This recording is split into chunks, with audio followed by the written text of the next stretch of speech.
Okay, welcome to the Crow Discovery Project. I wasn't going to make this clip, but I was talking with Crowette and some friends, and they kind of urged me to do it, so I'm going to do it.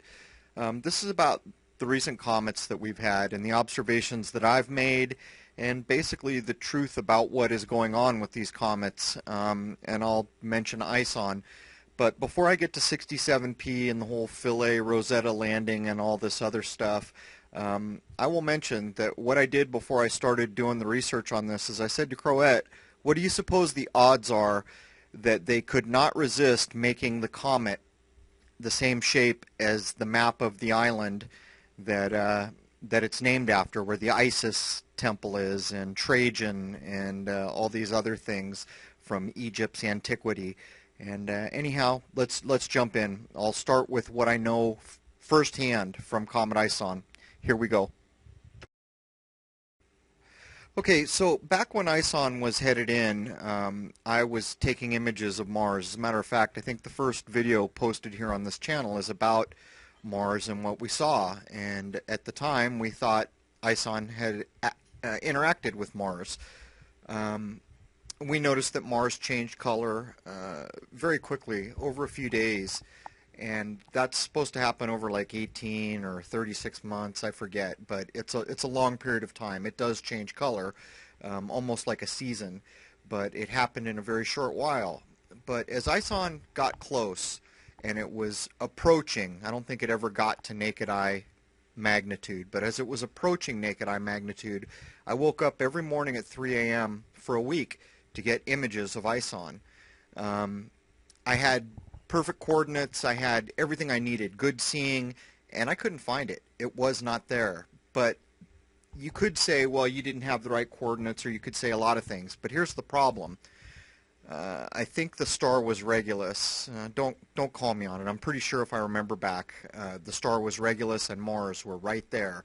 So I was looking in Stellarium, I was looking at websites, I was looking at what NASA was saying, and we had these markers out there, the star Regulus, which is very bright, and the planet Mars. And I finally got fed up as we were approaching naked eye visibility, which we never did. Not to mention that they said it was going to be the comet of the century, which never happened. But I took a camera with a wide field view, centered it up in the part of the sky it was supposed to be in, and I opened the shutter for 5 minutes. There was nothing there. ISON was not there. I tried my hardest to find ISON, and I couldn't do it. So I'm going to preface the conversation we're going to have about Comet 67P with the first-hand experience of realizing that the Comet ISON was not where we were told it was. Moving on. Okay, so let me start by saying every image in this video is from WikiCommons, and these are copyright-free images. But let's talk a little bit about comets. As you can see in this image, comets have historically marked significant events. Here's the birth of Jesus, and as you can see, there's a comet in the background. We should always look at the etymology of words. If you look at the word comet and you look it up, it means hair. And from this image, you can kind of see if that's in fact true, that ancient people named it that for a reason, that yeah, a lot of comets, the tail does look like hair. In the modern age, this makes us think of DNA, or at least makes me think of DNA. But the head, the top portion of a comet is called a coma. If you look up that word, it does also mean hair in the ancient languages, but it also means to be asleep, and that should make you think. And the reason is because what we've learned with these past comets, and the one that I'm going to cover here, 67P. These comets, well, here's an example. I can identify almost every major comet as I've been into astronomy since the 90s. They have a look, and this look sticks with them most of the time. Not in every case, but most times you can see an image of a historical comet and you can ID it because it has a look. Almost every image of ISON we got looked different. Not only that, historically comets were white, sometimes bluish, or a combination of the two. Now they're all green. There are just so many things for those who want to critically think and look carefully at what we're being presented with when you think about comets. And I can't stress enough that when you consider that the head of a comet is associated with a coma or sleep or being unaware, that should make you think. Many of these comets and these images that I'm showing you now are associated with major events in history, like earthquakes, plagues, things like this. When you consider what this means, it's either God is sending a comet to say something bad's going to happen to us, or there's some magic going on where a comet shows up when bad things happen, or, I mean, you can fill in the blanks. What does this mean? Historically, comets have been harbingers of dread, and you can look up many cases where comets show up and people expect something bad to happen. But now that we've covered just basically a little bit about comets, the meaning of the word, and historical comets, let's take a look at what's going on now with the Rosetta Philae 67P comet. Okay, so I am going to start covering this current comet that they have supposedly landed on with a dead giveaway. This comet was discovered on September 11th, 1969. Now, for those of you who are awake, or at least mildly awake, you should understand that any time you see this date, there's shenanigans going on. That's all there is to it, and it gets better, so let me move on here. The Rosetta spacecraft mission launched in 2004. They knew the comet was there because they had supposedly spotted it on the 11th of September in 1969, but they had no idea what the shape was.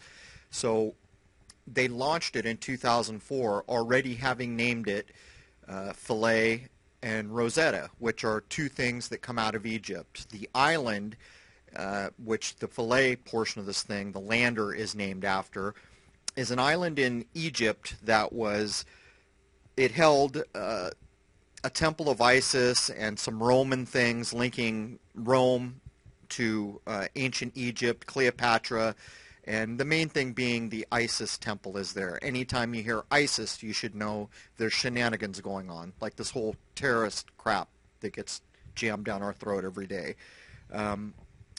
But what I'm getting at here is they name these things not knowing anything about the shape of the comet. The shape of the comet is first seen on July 14 of 2014. So that's when they realized the shape of the comet. And the Rosetta spacecraft enters orbit on the 10th of September 2014. And I didn't look very hard, but I would not be surprised to learn that actually if you look in time zones or the way they did the date, that it was actually the 11th of September 2014. So when they do get into the landing thing, they hold this public renaming of the landing site that's going to go on. So 150 countries give input and they land on Agilkia. So if you know anything about Philae, the island where these temples were, it got flooded twice, once by a lower dam, once by an upper dam, and they ended up taking all the temples and rebuilding them on a new island called Agilkia, which is what they end up naming the new landing zone, which was previously J with a backup site of C. And of course there's numerology behind all that stuff. But let's get a little further into this. This is one thing that just kind of floored me when I read it.